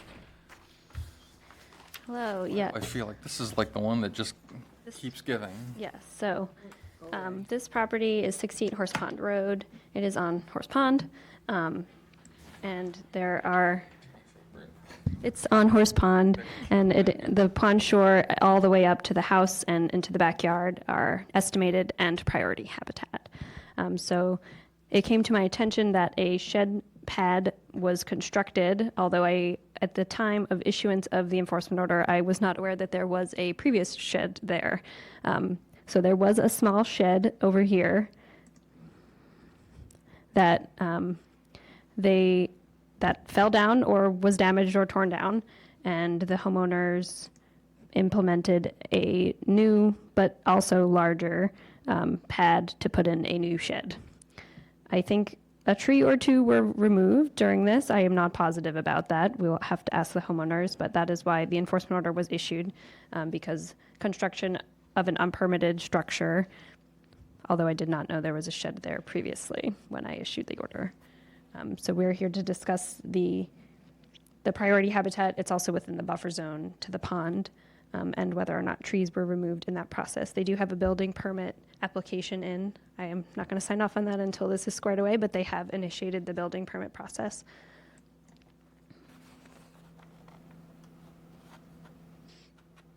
Okay, any questions for Brittany or homeowner?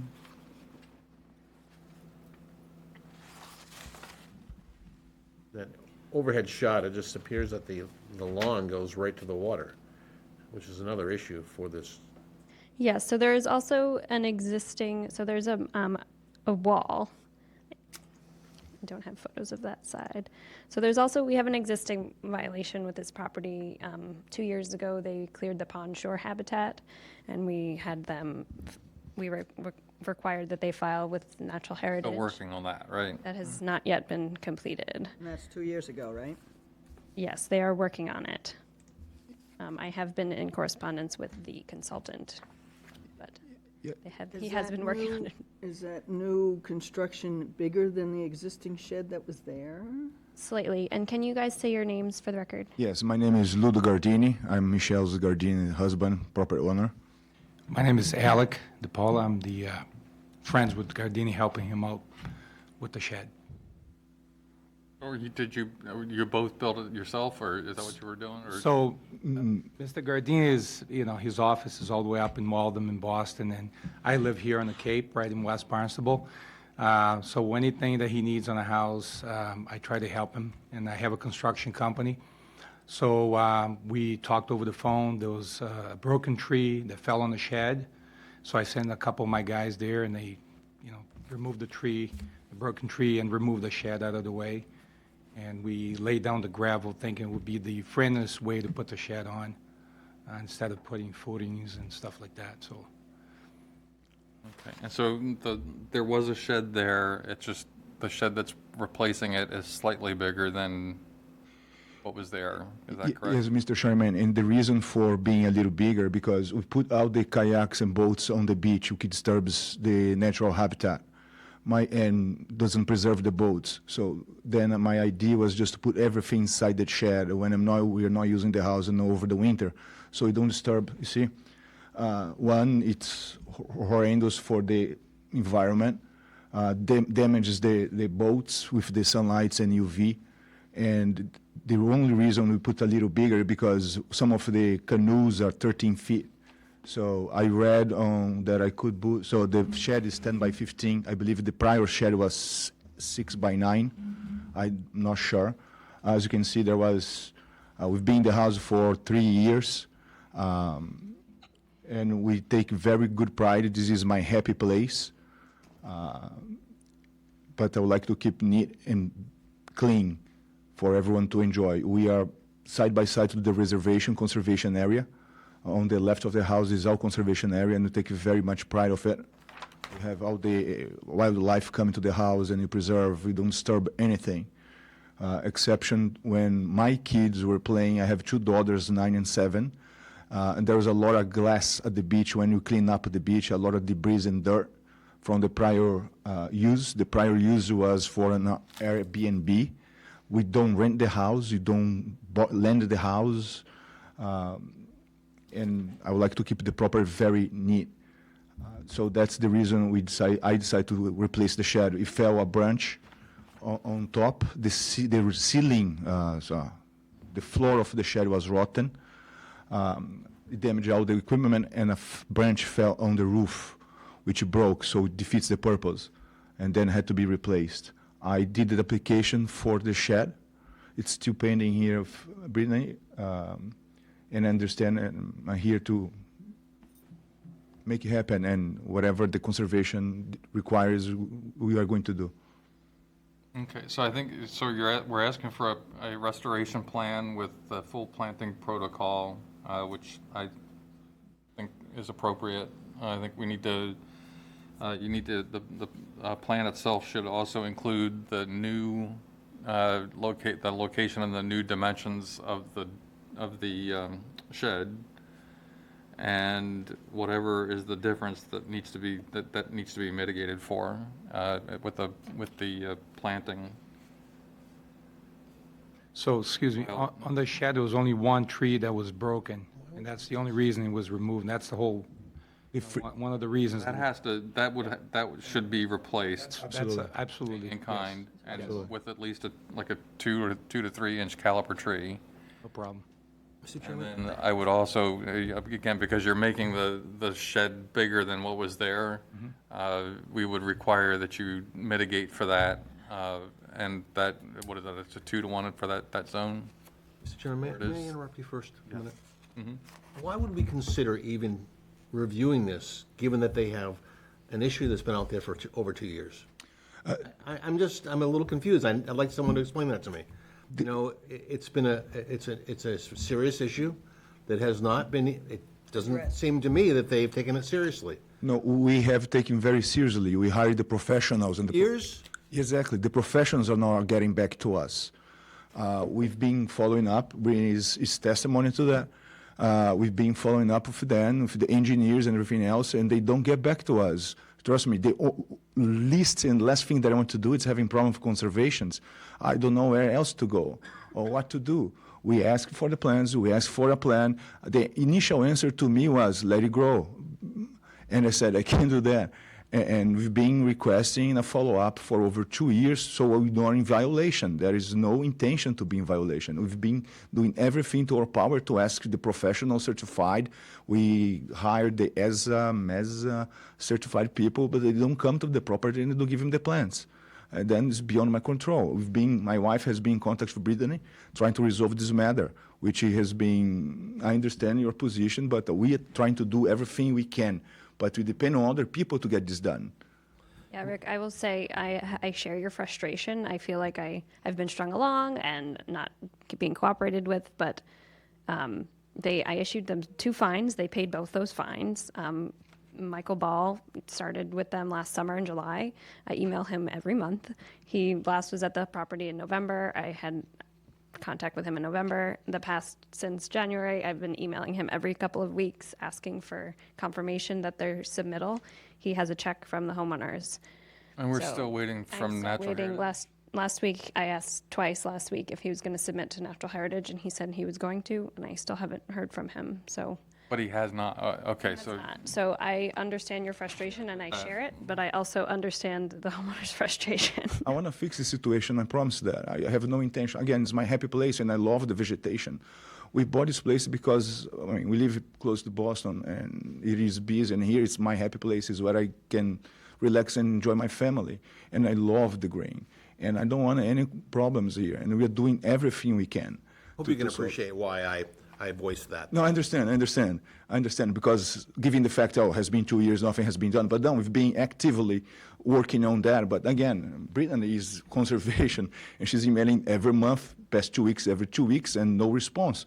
I am John Doe, no one, and trying to get things done. And I understand, I already volunteer. If you guys want me to plant 10 trees, I'll plant 10 trees. Again, I love the vegetation, love the area. Eventually, I would like to retire here. I'm 50 years old. And I don't want to fight. I don't want confusion. I'm a lawyer by profession. I get paid to resolve other people's problems. And trust me, I don't want to do here. I want to, be happy and relax. And I don't want to have problems. I want to enjoy my family, my children, because they grow so fast. And that's all. And whatever I can do to fix the situation, if I could force the guy, handcuff him, take to my place and fix it, I'll do it. But then, as you know, it's a crime. Ask a question, please. Brittany, the company that he's trying to deal with, is it a local group? Yes, Yeah, he okay. is usually very good. Oh, well, I And wonder he what has the your problem check is. already? Exactly. Ooh. Exactly. So I'm trying to do everything in my power. She find me, I pay. I'm not going to contest the money. I understand. I violated. When I came here first time Zoom, I admitted it was my mistake. I didn't know. Didn't go into the merits. Since then, I've been trying to fix it and be in contact with Brittany. She's being super brilliant, helpful, nice to us, and we are trying to synergy to have this done. If I may mention something very important, the shed, it was totally on me. He called me to get something done for him in terms of help, and I called my guys, and they went over there, and the tree was in fact broken, the shed was damaged, and they just removed it and took it away. Yeah, But because- we had the intention of applying for the replacement, we just didn't get there on time, because we're, I actually tried talking to you a few times, but. Yeah, and some just so interruptions. especially since you do work often, it's very important if you can see water, especially that you need to get approval from the Conservation Commission before doing work. And I don't want to be the, as Mr. Chairman said, with all due respect, the gift that keeps giving. I don't want to be the guy, so. Yeah, I mean, I get the frustration of the board, I get the frustration of the homeowner, because it would bug me that that's happening. I'm not quite sure why, because Mike is, Yeah. it's very surprising, because Mike is an extremely responsible, and professional. So there. Who knows what happens in people's lives? but- Yeah, so that's neither here, and we're trying to get things done, but, so we're still trying to work on that original violation. But I'd also like to try and at least get this, because this is something we can address right now and correct it, so that it's one less thing that everybody has to worry about, is what it comes down to. So I get the frustration, I'm there with you. But I think we need to at least resolve this with permitting, with a restoration plan that will, and that will include a stamped plan that locates everything. And just for the record, I have my father-in-law on the head there. He lives in the property. He's 72. And again, we're a family, and he moved from Kansas to live here close to his daughter, because I told her, like, we don't have much time left to enjoy your father, so it's a lot closer than Kansas. And that's what I want, a family environment full of like trees, because I believe kids today, I have 2 daughters I mentioned, they get a lot of screen time, and for this is a unique chance that they can see and interact with nature. So I have no intention to bring the vegetation, natural vegetation now. That's the reason we bought the house, because I was facing a conservation area, and it's hard to find that. And I was very blessed, and I was very blessed. I will take very good care of the house. Okay, so can we move forward with that? I mean, I'd like to at least get this this portion of it off the table. Yes. All right, so unless there's any further discussion, anybody? All right, unless there's any further discussion, then would somebody like to make a motion to issue the enforcement order as written? So moved. Second. Thursday, thank you. All those in favor, Paul? Aye. Pat? Aye. Jack? Aye. Ellie? Aye. Rick? Aye. David? Aye. And chair votes aye, so we'll work on issuing that. Is there a signature page on this one? Excuse me, Mr. Chairman, issue the enforcement order, I'm a little confused. So we're issuing the enforcement order. This enforcement order, it does have to be revised, is that correct? I think so, yeah. Yeah, so would you change your motion to issue a revised, showing the revision to the, Okay. they're allowed to keep the shed, but they have to permit it? Okay. I have Through permitted. what, RDA? No, through the restoration. It'll all be restoration done plan. through restoration plan with the mitigation. stamped or not stamped? So you're all set, so just do what, she's gonna issue, Brittany will issue a slightly revised. Yeah, I have a question, Brittany. I was list of conditions. planning on installing the shed on April 9th. Should I delay that then? It would be best. What's to that? wait- It would be best to permit the shed first and then install it afterward. I understand, but I saw the permit would be ready by then, but I will delay the installing. Yes, I think so. Yeah, don't install it until we put the plan. No, absolutely not. And Mr. Chairman, tell me what to do with the other enforcement order, and I'll do it. Just tell me what to Well, do. we've got to keep on working with Mike to try and get that resolved, so I will try and give him a call as well and see what's going on. I can't guarantee anything, but, okay?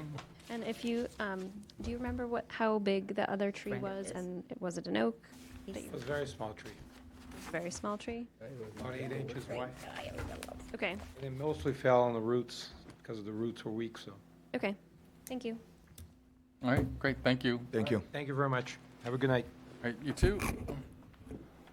So high. Right, next order of business, moving on to other business. Let's see, we need an approval of an amended meeting minutes for January 4th and January 18th, 2024, and February 1st, 2024. Apparently, one of our commissioners' names was inadvertently, You voted to approve those minutes, so. That was nasty, I brought it up. so would somebody like to make a motion So to, moved to okay? amend the minutes of those two meetings, three Is there a meetings. second? Second. All right, thank you, Pat. All those in favor, Paul? Aye. Aye. Jack? Ellie? Aye. Rick? Yes. David? Aye. Okay, that carries unanimously. Still 7 people Then we have meeting for the approval of the meeting minutes for March 21st, 2024. Did somebody read them and in fact check? to Yes, make I sure did. that- They're fine. I made one little Fix that. correction for a mistype. Okay, and is Jack's name on there? Yes, I always check now. Okay, very good. You know. All right, it's been moved. Is there a second? Second. All those in favor? I cannot vote No. on that, just so you know. Okay, I wasn't here. so Paul? Aye. Aye. Jack? Rick? Aye. David? Aye. And so that carries 6-0. Ellie had to recuse herself from that one. She was not you weren't at that one, right? No, Croatia. I was on the plane, two. All right, next order is an environmental justice meeting for Chase Brook Park, April 10th, 2024, at 5:30 in the hearing room. That is an announcement. You did it. That's the announcement, taken care of. The next one is also an announcement. You got it. Select board meeting for review of updated open space and recreation plan on April 9th, 2024, at 6 PM in the hearing room, right here, same time, same bat channel. Any other business not reasonably anticipated? I didn't anticipate to have my Achilles heel snap. We wish you were here, David. Sorry. We miss you. I'm waiting for surgery date. Oh, dear. Oh, boy. Happened. So I'm not going to be seeing you walking over at Seagull anytime soon. Is that what you're No, I was telling going me? to say to Brittany, I can't keep checking out on Seagull Beach and make sure it's all My being raked eyes. correctly. I will take But, over for you then. Thank you. But yeah, I did it in California playing soccer with my 8-year-old granddaughter. I just stepped backwards and I asked someone who threw a rock at my leg, and it just snapped. So Oh, jeez. That's what happens when you're 73. What makes me Maybe. concerned is that you're doing all that walking, and it's like, I'm sitting there, it's like, I daresn't do that. Maybe I should just sit in the chair again. I'm beginning to think that might be right. There you go. All right, well, hopefully you heal quickly, David. We'll see you back I hope to be there at as the soon as next meeting, possible. because I know how much, I hope to be at the next meeting. Okay. David, are you in California or still, or here? No, I flew back Tuesday and went to my ortho Wednesday and had an MRI Wednesday afternoon. I'm just waiting for a surgery date. Sorry to hear that. Thank you. All right, well, with that rosy news, would somebody like to make a motion to adjourn? So moved. So moved. Is there a second, David seconded?